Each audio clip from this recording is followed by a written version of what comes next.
Good morning, everybody. Happy Monday. It is March 22nd, and it's Dr. Skomer back with you for the announcements this week. I want to start by saying a big thank you to Mrs. Putton and Mrs. Hanrahan for the great job that they did bringing us the announcements the past 2 weeks. Thank you so much for your time and your effort and all the cool information that you shared with us. And with March comes March Madness. So the basketball tournament in the NCAA has kicked off this last weekend. And it also means at this time of the year, it is time to kick off our Louise White 2021 Tournament of Books. A very exciting competition where we have 8 chapter books and 8 picture books that go head to head to see which one will be crowned as the Louise White champion. Pay attention this week, and we will be voting all week. So we're going to start off with round number one. In round number one, we have the book I Survived the Attack of the Grizzlies, 1967. And that book is part of the I Survived series. And I'm sure if you've read some of those, you understand that they're pretty cool, thrilling books. These books tell the tales of thrilling and terrifying events from history through the eyes of a kid. And the book, The Attack of the Grizzlies, focuses on a kid who was in Glacier National Park and the summer in that Glacier National Park where there were several grizzly bear attacks. That book is going up against Chomp by Carl Hiaasen. Chomp's a different kind of survival book. It's the story about a boy and his father who is a professional animal wrangler, and he's hired to help on a reality series called Expedition Survival.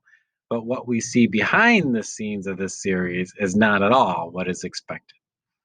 Chomp is one of 3 other books by the same author, Hoot, Flush, and Scat.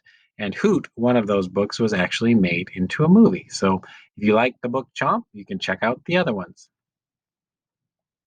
Our second battle of this round is The Boy at the Back of the Class versus New Kid.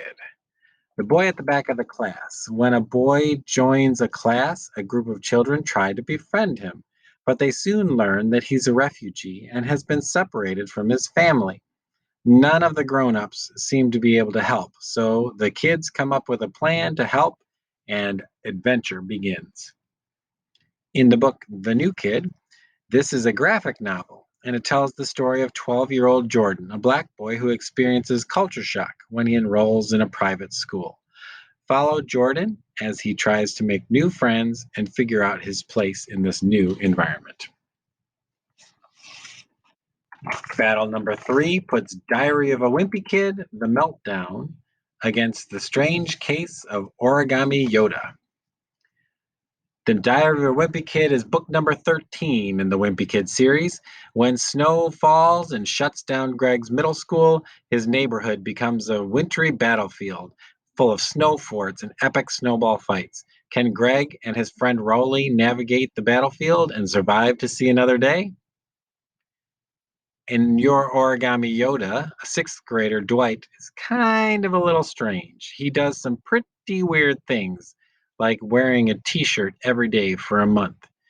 But when Dwight makes an origami finger puppet of Yoda, things start to get mysterious. The puppet can predict the future and gives great advice about how to deal with different situations. Is this Yoda really mystic, or is something else going on here? This book is also part of a series, so if you like it, give it a shot. You might like the rest of them. And our last battle you can vote on is Wings of Fire Escaping Peril versus Ban This Book. If Wings of Fire Escaping Peril is book number 8 in a series of books, and this series may soon be made into a television series. So a war has been raging between dragon tribes for years. Peril the dragon was loyal to Queen Scarlet, but now is supporting Clay because she was the only one who ever showed her friendship. But when Scarlet returns and threatens the Jada Mountain Academy, Peril sets off to try and save the day. Along the way, Peril needs to decide what matters most to her and where her true loyalties lie. And finally, the book Ban This Book. In this book, Amy Ann is a shy fourth grader, and she fights back when her favorite book is removed from the library shelves. Amy and her friends wage a war against censorship by starting a banned books locker library and coming up with ridiculous reasons to ban every single book in the library just to make their point. So there are great battles there for you to take a look at. Remember them back. We have I Survived versus Chomp, The Boy at the Back of the Class versus The New Kid, Diary of a Wimpy Kid Meltdown versus A Strange Case of Origami Yoda, Wings of Fire versus Ban This Book.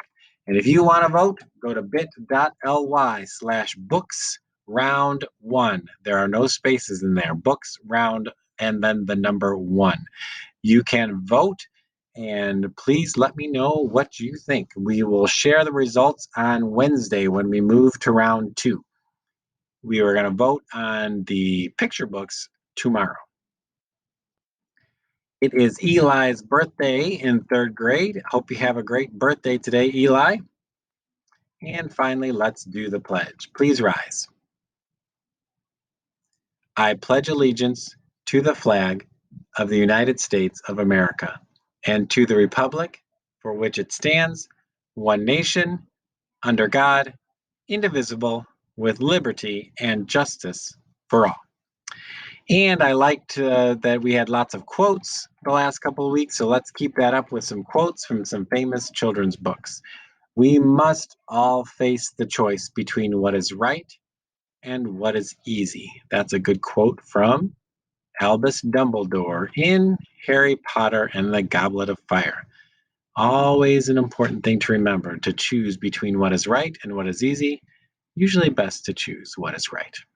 Have a great day, everybody, and I will talk with you again tomorrow.